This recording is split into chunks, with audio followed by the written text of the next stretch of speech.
Now, I'm not usually a fan of unboxing and things like that, but I got a special game today that I wanted to unbox because I believe this will probably be a once-in-a-lifetime opportunity. Here's Titan from 1982, the Avalon Hill version of the 1980 Gorgon Star game. And it's about moving your legions across the board of hexes, well, not really hexes, but spaces where you can gather monsters and make armies, and the object of the game is to defeat the other person's Titan. Here's the back of the box. Just various monsters with their stats.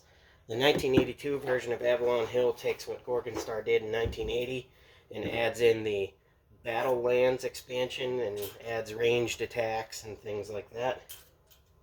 So let's go ahead and cut this open here.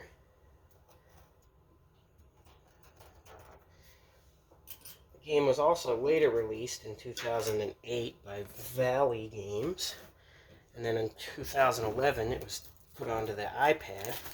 Not sure if that still works. I've never had any Apple stuff, so I'm not sure if you can still get that from the Apple Store or anything. But here we have the board. Sorry, the box, not the board.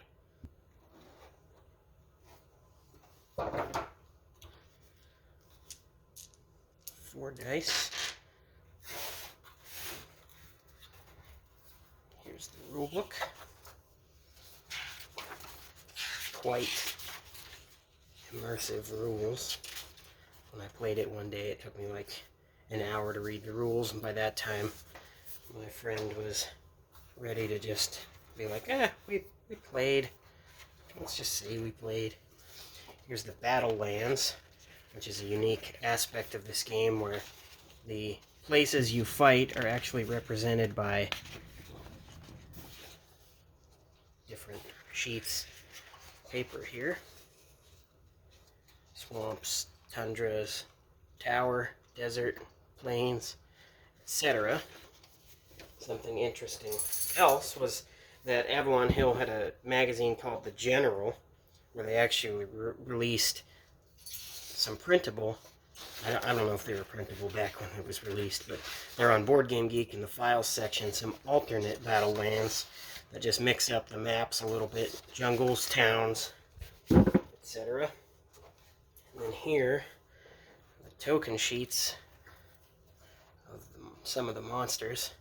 It's angels, dragons, and lions, and then you have your Titan and the different legion symbols that you put on top of your monster stacks on the board so your enemy doesn't know where your Titan is.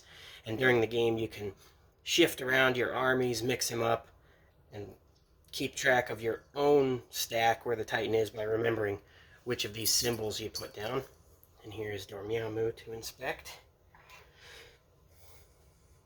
Here's the hit markers to represent damage and things for monsters. Pretty simple.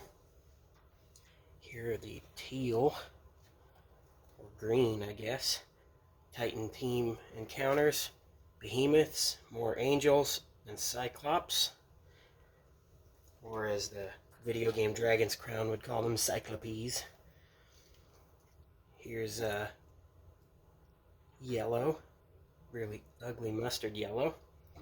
They have centaurs and war bears. Now, each color is not limited to these monsters. You go around the board, which when we get to that I'll show you. You can muster different monsters depending on where you are on the board. Here's the purple/pink Guardians, Colossus, Wyvern, Ranger, no Angel for that color, or Titan. And we've got the black, Gorgons, Angels, Gargoyles. And there's their Titan and Legion markers. Orange, Warlocks, Hydras, Griffins, Unicorns, Serpents, and Archangels.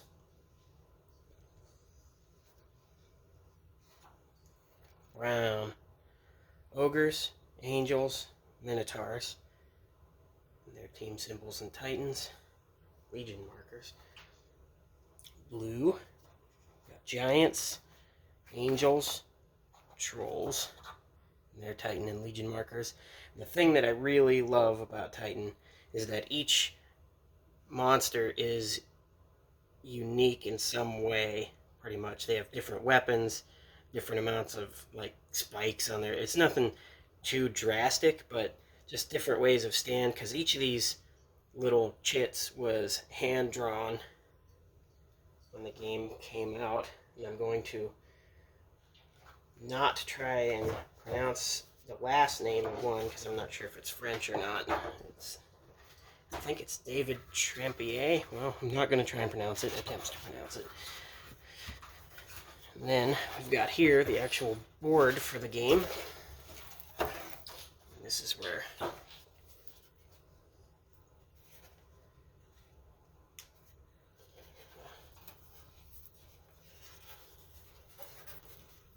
you actually move around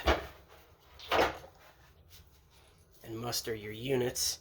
For example, if your Titan is on a desert, you, I believe, roll die, and it'll tell you what you get based on the roll. Oh, no, I'm sorry, that is incorrect. That was a guess from memory. I haven't played this game for years. Say you go on the desert, you get a lion, but if your Legion has 3 lions in it, you can get a griffin. And if you have 2 griffins in it, you can get a hydra. So obviously the further down the list, the stronger the monster. However, I will say that when you're in a tower, you can get a demi-lord of a guardian or a warlock. Terrible glare. Guardian or a warlock. The guardian is like, oh yeah, he rolls 12 dice, but he gets hit on like a 2 or something. I just know he's like a deceitful character because he always dies when I use him. Doesn't necessarily mean it's bad. Maybe it just means I'm terrible at strategy. But obviously the tundra and mountains, having smaller amounts on the board, have better monsters that are harder to get. But it's a great game. My dad introduced this to me when I was a kid. He has a copy. And I found this on Board Game Geek, and I had to go for it. It's a great game. I look forward to introducing it to my friends and playing with it. My dad has like a bag of die because this is not enough dice for the game. So I will probably also have to get some. But there you go. That's Titan, the board game from Avalon Hill.